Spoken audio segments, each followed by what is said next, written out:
The original Devil Summoner game is a lighthearted detective story in which you take on the role of a young college student whose soul gets forced into the body of a total douchebag named Kyoji Kuzunoha after being murdered by a psychotic cosplay fanatic in an abandoned warehouse. With a premise like this, it's no surprise that television producers were itching to slap this fucker on the air. And in October 1997, such a thing actually happened, and it went on for 25 whole episodes. This show is some of the craziest shit I've ever watched. Think of it as an alternative retelling of the game's events, but with the sex, violence, and insanity turned up to 11. The unnamed protagonist of the game doesn't even exist in the show.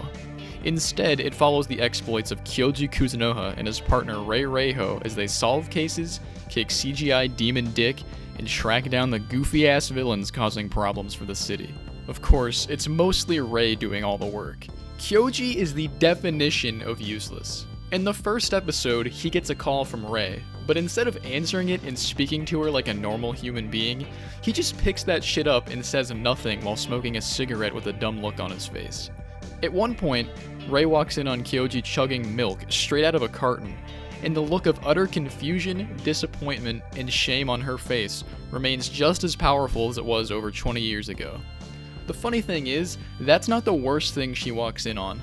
Later, you get treated to a full-on shot of Kyoji's bare ass when Rei finds him sleeping totally naked on the job.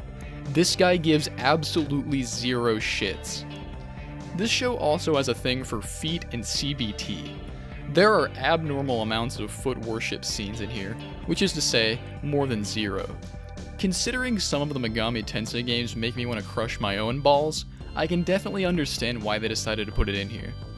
A layer of cheesy 90s sexual energy permeates this show. Like, one of the murders they investigate is from some guy who's dead on the hood of his car after getting some serious sloppy toppy from a demon. You really never know what's gonna come next. Of course, it wouldn't be Devil Summoner without some action. The fight scenes are the best part of this show. When Kyoji isn't sucking down some milk, he's kicking ass. These scenes can legitimately be pretty good. Now you might be wondering, what do the demons look like? Well, to put it bluntly, fucking terrifying. Jack Frost makes an appearance in all his chunky 3D glory, and his soulless eyes look ready to murder at any instant. Even Kyoji looks like he's seconds from shitting his pants as he looks at this thing. It's honestly hilarious, and it's way better than having some guy in a Jack Frost costume run around on screen. Now, this isn't to say that the entire show is just a non-stop flood of people fighting, stepping on each other's balls, and talking to CGI demons. There's plenty of character building and soap opera drama, but it always keeps you guessing. There's one scene where series artist Kazuma Kaneko and producer Koji Okada make a brief appearance in a bar, for example. Overall, it's a pretty silly, unpredictable show that really latches onto that campy feeling from the game.